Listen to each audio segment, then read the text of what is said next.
Welcome back everyone! I didn't think I could do a part 2 of this series, and look how far I've come. It's part 3. It's difficult to find genuinely scary sleepover stories, but when I do, they're good. And these are honestly some of the best I've found. You're going to see exactly what I mean. My name is Danny Burke. This is the top 10 scary sleepover stories, part 3. Interrupting my own video just to tell you guys to check out Ecosia, a search engine that uses all profits to plant trees. More people searching means more trees planted. You can't argue with that. Link is in the description. Starting off at number 10 now, we have Beep. This one comes from Reddit user Jenna Dorazio. She said that she was watching her friend's house one day while she and her family were on vacation. Her elderly grandma lived in the house too. She stayed up watching TV late, so she decided to just sleep over. She called her boyfriend at the time to talk before bed from the house phone. Now during that call, a beep sound would happen every so often. It sounded like someone was on the other phone in the house and just pressing a button over and over again. She kept asking her boyfriend if he heard that same beep. He didn't though. Then another call came through and she clicked over and the voice from the other end said the word beep,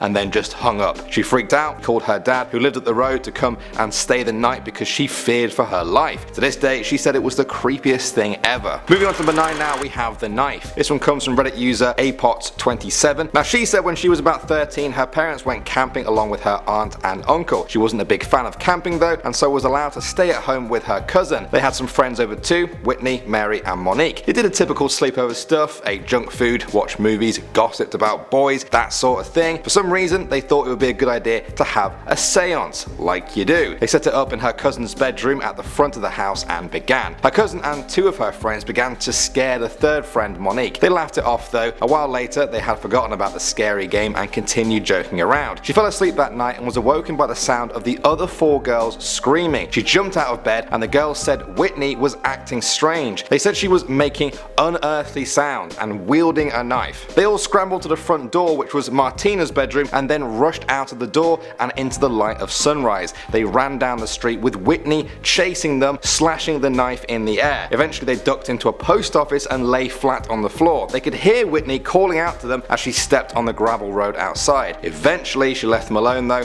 and the girls were able to get help. To this day, they still believe Whitney was affected by their little seance session. Next up at number 8 now, we have the fright. This one comes from Reddit user Torvan. Now she said that when she was 15, she and some friends were having a sleepover. One of her friends, Steph, was always very rough with the other girls. That night, she, Steph and the other girls began chasing each other just as a bit of fun. Soon though, Steph got too rough and tackled her to the ground and pinned her there. She was genuinely a bit scared and the other girls started to notice that it was a little bit too close for comfort. They grabbed Steph's limbs, tying her arms behind her and her legs together. It took 20 minutes because she was strong and struggled. When they had succeeded, they proceeded to watch some TV. Somehow though, she escaped. They ran upstairs, 3 girls got to the bedroom and she ran to the bathroom. She locked herself inside and Steph started banging on the door. She didn't know how long she was in there for, but the sun eventually came up and she spent the whole night in the bathtub. Not sure how I feel about that one. I mean, sure, her friend sounds pretty scary, but tying them up and just leaving them? A little bit weird. Next up at number 7 now guys, we have the mirror. We've got some long ones in this video, so here's a nice little short and sweet one to balance it out. This one comes from Chemical Robot. Now he says that one night he and his little brother slept in his sister's room on her floor. When they woke up the next morning, the mirror from her bedroom wall had been taken off the wall and was now between him and his brother. He woke up staring at his own reflection. Can you even imagine how unnerving that would be first thing in the morning? Nobody in the house knew how it happened or even how someone could do that without one of them waking up. He said he still gets chills when he thinks about that stuff that he, his friends and family saw in that house. This includes the ghost of an old man who was seen 3 times in his bedroom, once by himself. Perhaps he was the one who moved the mirror. Moving on to number 6 now, we have the shadow. This one was told by Starlight Dreams. She said that one night as a kid she had a sleepover where they set it up in the living room. Immediately she felt like they were just being watched. They went to one of the girls' houses to get some stuff. It was very dark by this point and she lived quite far away. They felt like something was following them the entire way, but it always ended up being something like a car going past. As they approached their friend's house, they heard a scream, a banshee-like scream that pierced the night air. At the side of the road, they saw a shadow run into the forest. They grabbed their friend's stuff and began walking very quickly back to the house. Now they really felt like someone was following them. When they got back, they tried to forget about it, just have some pizza, watch some TV. Suddenly though, the lights went out. They all started screaming. Everyone fell on the bed as a shadow entered the kitchen. One of them tried to grab the flashlight, but before she could, the shadow just disappeared. They kept seeing it as they tried to get to sleep, dancing around the room. In the end, they all fell asleep watching it as a calm feeling washed over them, almost as if it was casting a spell on them. We have the Ouija. This one comes from Reddit user Krull. Now he said he was told this one by his mum. When she was a teenager, she slept over at a friend's house. They were up playing games while the parents watched TV. She and her friends were on the floor playing a board game. It turned out to be a Ouija board. She didn't know what it was though at the time. When they started asking the board questions, they ended up finding out that there was a spirit in the house and they asked it to show itself. Nothing happened. They demanded that the spirit show itself. This time, all the lights in the house went out. The TV, the lamps, everything just blinked off. A second later, they came back on again. They asked the Ouija board, "Who are you?" The piece moved around the board in big circles and began to spell out the letters D-E-V-I-L.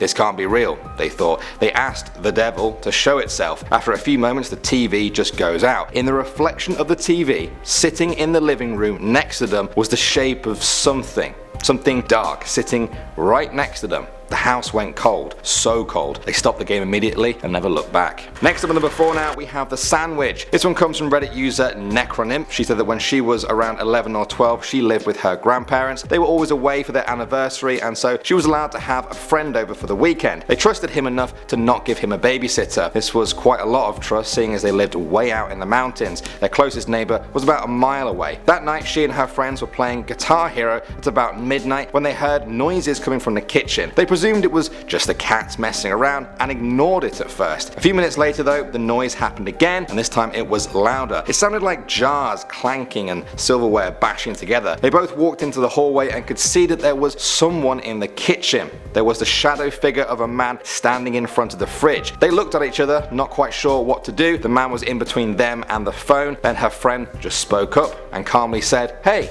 who are you?" She said it so calmly that it scared the man. He dropped all of the stuff he had in his arms and ran straight out of the house and into the darkness. They called the police. It turns out the strange man had been making a sandwich in the fridge, and the police never figured out who he was. Moving on to number 3 now, we have freedom. This one comes from Mount Lover Girl. She said that when she was younger, her friend invited her to a birthday sleepover with 3 other mutual friends. The 5 of them were messing around, having fun, sharing ghost stories, some of them real, some of them not. One of the girls, Jodie, began telling her story, and at that moment there was a bang at the door. They were all scared because the parents of the house had gone out for the night, so they were home alone. They decided to lock all the doors and windows and then meet back in the room they slept in. Jodie didn't come back though, and when they returned they found that a window in the room was open. They assumed Jodie just went out to try and scare them. If that was true, it was working. They checked out the window and no one was out there, so they locked it. They checked the whole house downstairs and then they heard screeching. They went into the room that they thought it was coming from, and there was Jodie trying to shut a window that screeched when it grinded along the bottom. When they all tried to shut it though, nothing happened. Suddenly the bang on the door happened again. When they opened it though, nobody was there. It must just have been a tree branch banging in the wind. Just as the door closed though, they heard a whisper, very low but very clear. It said, "Let me be free." They froze. They ran to their beds and rarely spoke of that night again. Next up at number 2 now, we have Light as a Feather. This is a story from D Taylor 85. She told it like this: the story took place when I was about 14. I'm 22 now and the memory still scares the crap out of me. My friend had a huge slumber party for her birthday. Her house was very old and was rumored to once be part of the Underground Railroad. Her attic was a series of rooms that mirrored her downstairs, except for one that had a hole cut out of the floor. It looked like a tunnel led from it and went about 3 feet back before it was blocked off with rubble and bricks. She would always tell us stories of weird stuff that happened in her house. Her room had the stairs to the attic attached to it, and she would hear sounds coming from up there like people walking around. And once her electric keyboard that was up there just went off on its own. It was playing Oh Susanna on repeat, which is kind of strange because her name is Susan. We, being a bunch of teenage girls, decided to play that silly game, light as a feather, stiff as a board. We were all sitting around in a circle with candles, concentrating on getting this girl to float when the stuff hit the fan, so to speak. All at once the room we were in dropped in temperature and the candles all flicked on at once like there was a breeze in the room, which there wasn't. We all screamed and jumped up. We all piled on her couch. There were at least 10 of us, so you can imagine. That's when we heard a loud boom come from the coat closet connected to the room we were sitting in. Almost at the same second, a dark shadow ran around the wrap around the porch. We watched it move through the windows, and at one point it passed right by where we were all sitting. We didn't hear the sound of anyone running through, which was odd. It stopped at the front door, and that's when we realized the door wasn't wasn't locked. Not that it would have really mattered. But still, I decided to be the brave one and jumped up and ran and locked the door. When I did this, I could clearly see out of the window and no one was there.